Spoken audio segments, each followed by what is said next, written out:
Мы благодарны вам за ваш подвиг, за ваш труд после военного возрождения.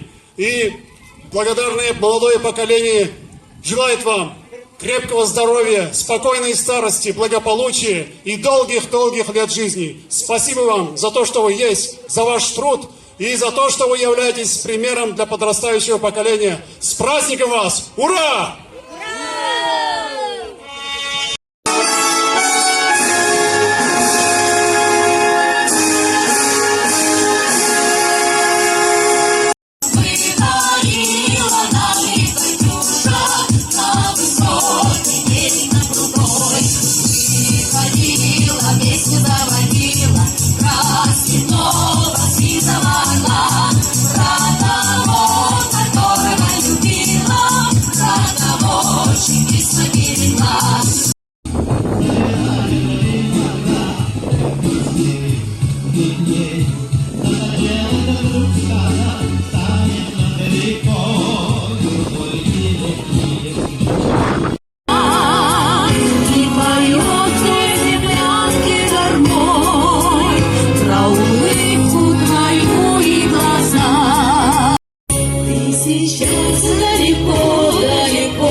Праздником вас, наш дорогой ветеран!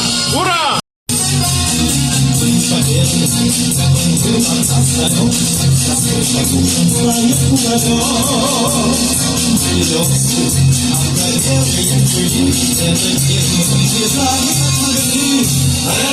Miami.